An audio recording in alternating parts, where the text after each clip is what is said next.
The scorching sun hung high in the sky, casting long shadows over the dusty ground. The air was thick with the scent of sweat, leather, and something far more sinister, fear. In the middle of a desolate plantation, a frail man whimpered under the merciless sting of a whip, each lash carving pain into his back like a cruel artist etching suffering into his flesh. A free man stood nearby, watching the scene unfold. He was no stranger to the sight of brutality, but today, something in him snapped. Without a second thought, he strode forward, his boots kicking up a cloud of dust. The master, a plump man with a sneer plastered across his face, raised his whip again. But before it could strike, the free man's hand shot out, snatching the whip from the master's grasp. Crack! The whip lashed through the air, not against the master, but against the very slave he sought to free. The slave gasped, stumbling forward. He turned, bewildered, his eyes searching for an answer in the free man's stern gaze. "You are free now," the free man said, tossing the whip at the slave's feet. For a moment, silence fell over the plantation. The master, still reeling from the audacity of the free man, watched in stunned silence.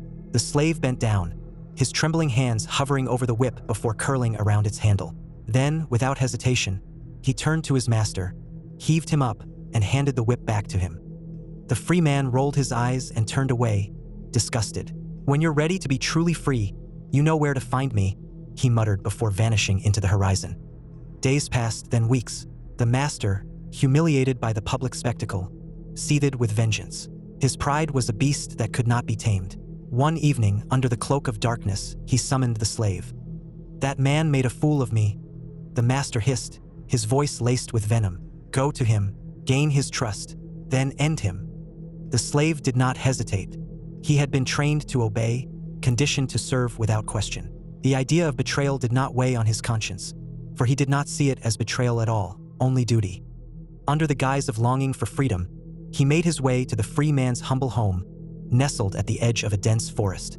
The free man welcomed him with open arms, his heart swelling with hope. "I knew you would come," he said with a warm smile. "Sit, eat, and let me teach you what it means to be free." The slave sat, nodding along to the words of his host, feigning interest as the fire crackled between them. When the moment was right, he struck. The knife was swift and precise. The free man gasped, clutching his chest as crimson spread across his tunic. He staggered, his eyes wide with shock, not at the pain, but at the betrayal. He had fought for this man's freedom, yet here he was, slain by the very hands he had tried to liberate. The slave stood over his lifeless body, the weight of the deed lost on him. He did not question, did not mourn. He simply did as he was told. When the master arrived, he did not celebrate. He did not thank the slave for his loyalty. Instead, he regarded him with a look of quiet contemplation. Then, without a word, he drew his pistol and fired. The slave crumpled to the ground, his final breath escaping in a silent plea for mercy that would never come. The master knew that if a man could be turned once, he could be turned again, and he would not take that risk. As the free man's house burned to the ground, the master rode away, victorious. But the land whispered the truth. No one had won. Only chains remained, invisible yet unbreakable, binding those who refused to see beyond their own servitude. And so, the lesson was carved into history: be careful who you help or defend. Not everyone seeks true freedom. And perhaps more importantly, do not help those who do not ask to be helped. For too often, we are prisoners of our own will.